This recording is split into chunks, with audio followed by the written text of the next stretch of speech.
अस्सलाम वालेकुम वरहमतुल्लाहि वबरकातुहू। बहुत ख़ास वीडियो लेकर आया हूँ। आइए कुछ नया जानते हैं। हम लोग आज जानेंगे लफ्ज़ किस तरह जन्म लेते हैं। ये नहायत ही अहम वीडियो होगी आप सभी के लिए। तो चलिए हम वीडियो शुरू करते हैं। सबसे पहले बात करते हैं बर्बाद। तो बर का मानी है पर और बाद का मानी है हवा, यानी हवा पर। अब हवा पर क्या, तो यहाँ पर देखिए कि जब हवा चलती है तो धूल उड़कर ऊपर चली जाती है। धूल जो मिट्टी का ही एक हिस्सा है, मिट्टी की जगह ज़मीन है, उसे ज़मीन पर रहना है। लेकिन वो मिट्टी जब उड़ जाती है तो क्या होता है कि मिट्टी अपना वजूद खो देती है।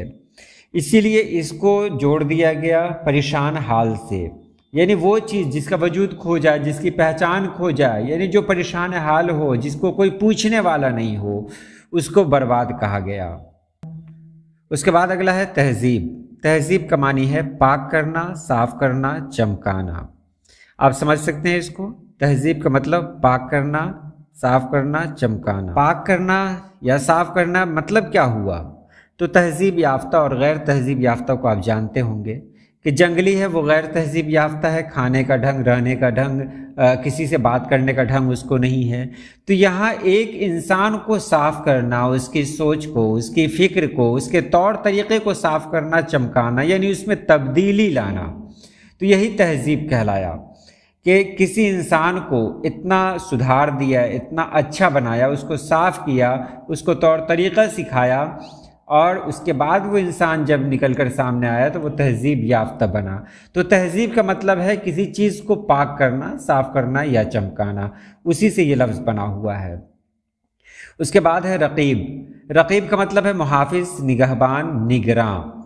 तो अल्लाह पाक का नाम भी है ये।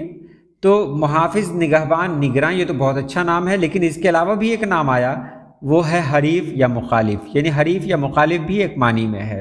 अब हरीफ या मुखालिफ किसको कहेंगे, तो देखिए यहाँ पर बताया गया है कि एक महबूब है जिसका चाहने वाला दो है।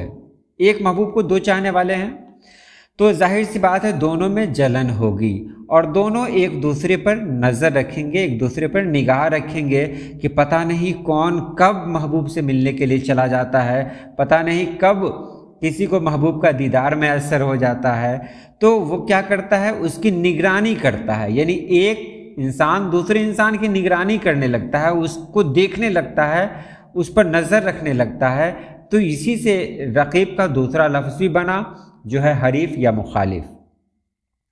उसके बाद रूमाल आता है। रू मानी चेहरा, माल माने मलना, चेहरा पर मलना। चेहरा पर क्या मलते हैं, तो एक कपड़ा है जिसको चेहरे पर मला जाता है, उसको रूमाल कहते हैं। तो रूमाल उस लफ्ज़ को कहते हैं जिसको चेहरे पर मला जाए। उसके बाद रेगमाल भी होता है एक, रेग कहते हैं रेत को और माल कहते हैं मलना। अब रेत मलना, इसको हम लोग आम तौर से सरेस कागज़ के नाम से जानते हैं। जो जंग लग जाता है लोहे पर, तो उस कागज़ के ज़रिए हम उसको क्या करते हैं, जंग को हटाते हैं, तो वो रेगमाल है, वो भी इसी से बना हुआ है। इसी तरह सहल। सहल का मानी तो आसान है, लेकिन असल मानी देखें तो है हमवार मैदान, यानी बराबर मैदान, नरम मिट्टी। अब कोई इंसान चल रहा हो तो ऊबर खाबर, यानी ऊपर नीचे अगर जगह रहे तो वहाँ पर वो आसानी के साथ नहीं चल पाएगा। अगर रास्ता हमवार रहे, मैदान हमवार रहे, तो उसको चलने में आसानी होगी। नरम मिट्टी रहे, उस पर चलने में आसानी है, अगर सख्त मिट्टी हो जाए तो उस पर भी चलने में मुश्किल है। तो सहल मतलब हुआ कि वो मतलब चलने फिरने में आसानी हो, तो वो आसानी को सहल के रूप में लाया गया और ये सहल को आम बना दिया गया कि आप सिर्फ चलने फिरने तक ही ये महदूद नहीं है, आप कहीं भी इसका इस्तेमाल कर सकते हैं। अमीर व गरीब, ये बहुत ख़ास लफ्ज़ है, अमीर व गरीब। अब अमीर व गरीब का मतलब क्या है, हम लोग जानते हैं अमीर कहते हैं दौलतमंद को, गरीब कहते हैं जिसके पास दौलत नहीं हो। लेकिन यहाँ मानी अलग है। अमीर कहते हैं सरदार को, गरीब कहते हैं अजनबी को। अब अरबी में भी आप देखेंगे तो अमीरुल मोमिनीन देखा होगा आपने, नाम सुना होगा। तो अमीर सरदार को कहा जाता है, गरीब कहते हैं अजनबी को, गरीबुल वतन, अजनबी यानी परदेसी।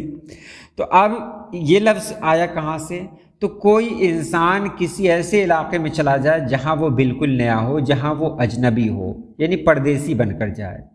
तो उसकी क्या औकात, उसकी क्या पहचान रहेगी। और वही एक आदमी ऐसा भी है जो उस शहर का जहाँ ये गया है वो सरदार है।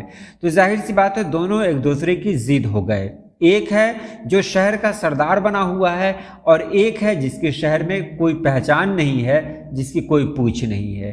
तो वहीं से अमीर व गरीब बना। उसके बाद अगला लफ्ज़ है खटमल। खटमल तो हम लोग जानते हैं जिसको अंग्रेजी में बग कहा गया है। तो खट का मतलब होता है खाट, मल कहते हैं पहलवान को। एक ऐसा कीड़ा जो खाट में रहता हो, खाट का पहलवान है, चारपाई का पहलवान है। जी हाँ, ये पहलवान है और वो अपने इलाके में दूसरे की मुदाखलत बर्दाश्त नहीं कर सकता। जब वो मौजूद हो तो लोग अगर उस बिस्तर पे सोएं, उस चारपाई पे सोएं, तो आप जानते हैं कि ये पहलवान उसके साथ क्या हश्र करता है। उसके बाद एक लफ्ज़ आता है हड़ताल। असल लफ्ज़ है हट ताल। हट कहते हैं बाज़ार को और इसी से हटी बना है, हटी दुकान को कहते हैं, और ताल तो ताला को कहते हैं। तो हड़ताल में क्या होता है, दुकानें बंद हो जाती हैं, बाज़ार बंद हो जाते हैं। तो हड़ताल इसी से बना कि जब दुकानें बंद हो जाएं, बाज़ार बंद हो जाएं, बिल्कुल मतलब वीरानी हो जाए, तो उसी को हड़ताल कहा गया। इसी तरह हिमालय एक लफ्ज़ आया। हिमालय, हिम यानी बर्फ़, आलय यानी जगह, ये संस्कृत है। इसी तरह विद्यालय भी बना हुआ है, विद्या यानी तालीम और आलय यानी जगह। बहुत सारे अल्फाज हैं जो इस तरह के बने हुए हैं। तो हिमालय बर्फ़ की जगह को कहते हैं, वो जगह जहाँ बर्फ़ ही बर्फ़ हो। उसके बाद है उचकुन। उचकुन जो आमतौर से मेरे इलाके में इस्तेमाल होता है, होता था, अब नहीं होता है क्योंकि अब वो चूल्हे नहीं रहे। मिट्टी के चूल्हे जो पहले ज़माने में होते थे अब भी कहीं कहीं पर हैं। तो चूल्हा के ऊपर एक बर्तन रखा जाता था, यानी देगची रखी जाती थी। देगची अगर चूल्हे से सट जाए तो चूल्हे से आग बाहर नहीं निकलती थी, शायद इस वजह से पकाने में थोड़ी परेशानी रहती होगी। तो वहाँ पर क्या करते थे लोग, पत्थर रख देते थे, ये छोटा छोटा टुकड़ा ईंट का या पत्थर का टुकड़ा रख देते थे देगची और चूल्हे के दरमियान, ताकि देगची चूल्हे से थोड़ी सी ऊपर रहे। तो उसको उचकुन कहते थे। लेकिन असल क्या था, औजकुन। औज माने ऊपर, कुन माने करना, जो बदल के उचकुन हो गया। सैयद सुलेमान नदवी का एक मजमून है बाज़ पुराने लफ्ज़ों की नई तहक़ीक़। उसमें इन्होंने लिखा है सुर्ख़ी किसको कहते हैं। सुर्ख़ माने होता है लाल। सब लोग जानते हैं पहले ज़माने में जब किताबें छपती नहीं थी, उसको लिखने का रिवाज था। उस ज़माने में लोग जब लिखते थे तो सारे हरूफ, मतलब सब कुछ तो काला से लिखते थे, लेकिन उन्वान जो उसका होता था वो लाल से लिखते थे ताकि लोगों की नज़र में आए। तो उसको लोग सुर्ख़ी कहा करते थे। आज ज़माना बदल गया, आज किताबें मशीन से छापी जा रही हैं, लेकिन आज भी लोग उस लफ्ज़ को याद रखे हुए हैं और आज भी सुर्ख़ी ही कहते हैं। तो ये रही आज की वीडियो। आप कमेंट बॉक्स में कहें वीडियो कैसी लगी। और देखिए गलती हो सकती है, बिल्कुल इंसान हो, गलती हो सकती है। आप बिल्कुल कमेंट बॉक्स में खुलकर बता सकते हैं। तो आज के लिए इतना ही। इंशाल्लाह फिर मिलते हैं किसी नई वीडियो में। अल्लाह पाक आप सभी लोगों को खुश रखे, आबाद रखे। अल्लाह हाफिज़।